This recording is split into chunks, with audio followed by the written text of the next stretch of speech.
is Lady Boulay, and I hope you're having a most marvelous day. Thank you for your support. Thank you for subscribing to the channel. Thank you for your thumbs up, for your comments, and thank you for sharing the videos. Thank you for all you do to support the channel. And yes, we are commanded to love one another, whether we want to or not, or whether we agree with each other or not.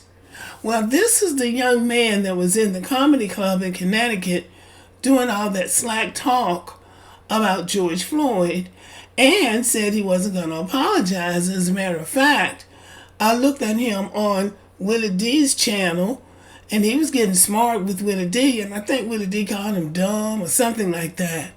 But he was so arrogant that he thought he had a right to say whatever he wanted to say because he's a comedian, and that's questionable in my mind.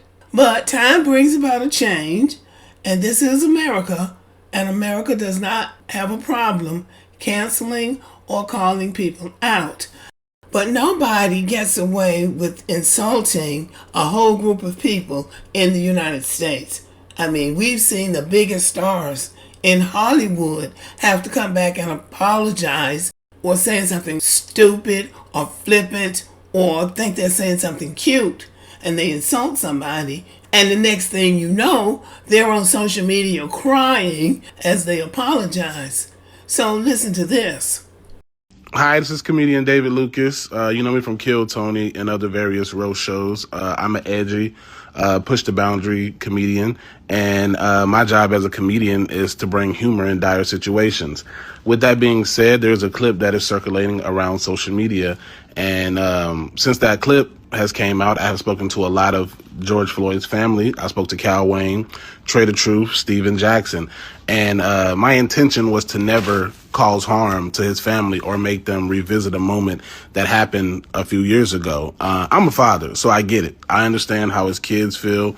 I've spoken to his whole family, and we've came, to an understanding as to how to move forward from this, and just want to apologize to his kids and everybody who was close to him. And this is America. Now, his audience is made up of a lot of white right-wingers who appreciate him degrading and demeaning black Americans. But you noticed he name-dropped when he said he had spoken to. He named Cat Williams, Steven Jackson, and one or two other influential African Americans. And I will also say that his grammar, his subject-verb agreement is atrocious. So he also needs to work on that as he is working on an acceptable comedy routine. Now, we know Cat Williams has gone viral for being open and honest.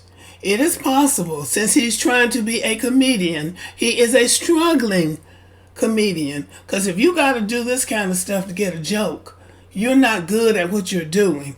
But he said he had talked to Cat Williams.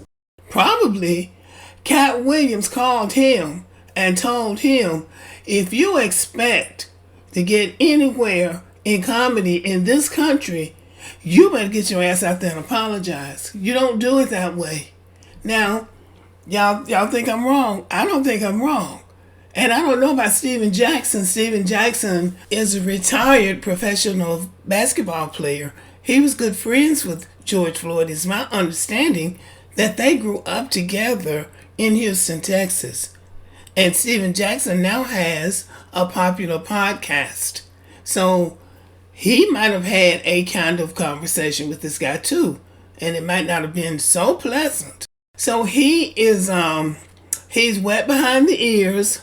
He's young. He's not funny enough to do what he's trying to do. But the fact is, he was going to apologize at some point, because there are not enough white racists who would appreciate this kind of stuff that would be able to advance his career further than in some little dingy club somewhere telling these kind of jokes. I think it would be instructive to share some of the information about him that I discovered in going back and looking at this again. Somebody named Sir Major posted this on this guy David Lucas's Twitter page. Anti-black racist comedian David Lucas, who's partly of Hispanic descent, is a comic known for his troubling and racially insensitive behavior, is now embroiled in controversy for monetizing racial slurs. He has established a Patreon account where he reportedly charges his white audience $1,000 for the privilege of using the N-word, a term steeped in a history of oppression and violence against Black Americans. This recent act is part of a larger pattern of Lucas's dismissive and disrespectful attitude towards critical figures and moments in Black history. His offensive comments about revered civil rights leader Dr. Martin Luther King, the tragic figure of Emmett Till, and the unjust killing of George Floyd at the hands of white police officer Derek Chauvin are not just fleeting missteps. They paint a concerning picture of Lucas's character and his apparent disregard for the struggles and dignity of the Black community.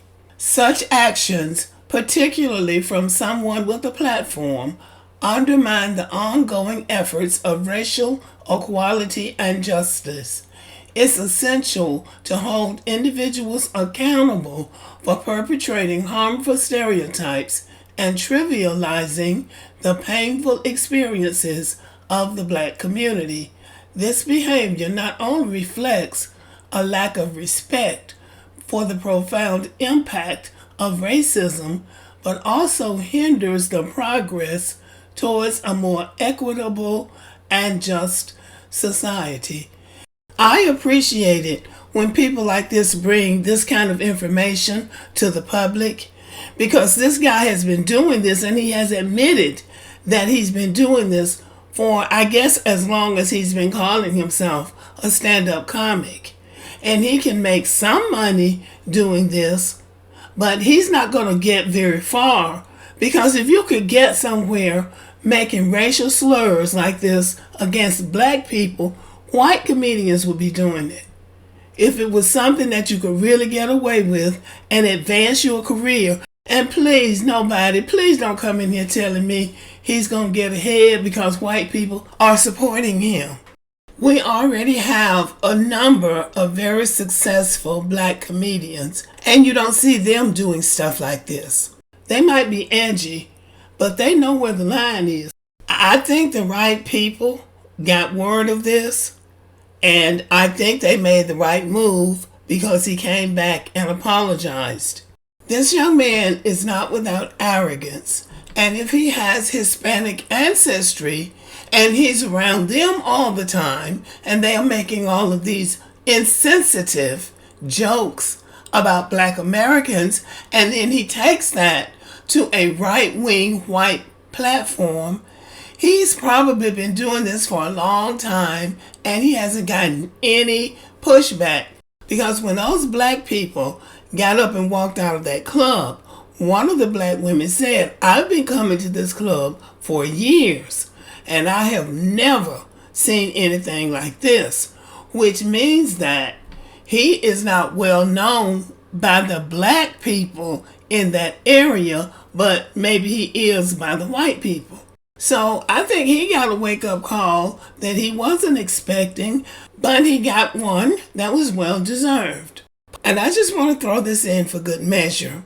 This took place in Connecticut, and this comedian says that he does things that's edgy, and he does things that nobody else will do, shocking things, tragic things, apparently.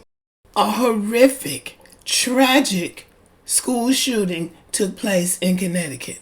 I guarantee you he wouldn't get up in front of those same white people and make a joke about those kids or anybody that was working in that school on that tragic day.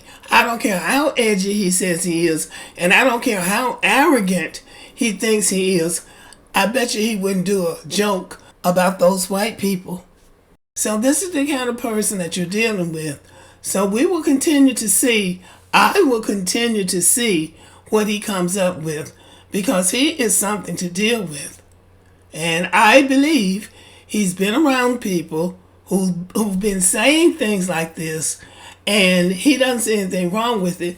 And I don't think black Americans ever said that George Floyd was a saint. By most people's definition, George Floyd was a bum. But it wasn't about who he was. It was about what happened to him. And he was a human being. And no human being should be treated like that, especially when he wasn't presenting a physical threat to anybody. So he didn't deserve that behavior. I don't care what he was. And isn't it ironic that of all the things that are going on in the world, this is what he chose to make a joke about? But okay, y'all, let me know what you think about the video. Thank you for listening. Subscribe to the channel, give me a thumbs up, leave a comment, share the video, and as always, have a great day.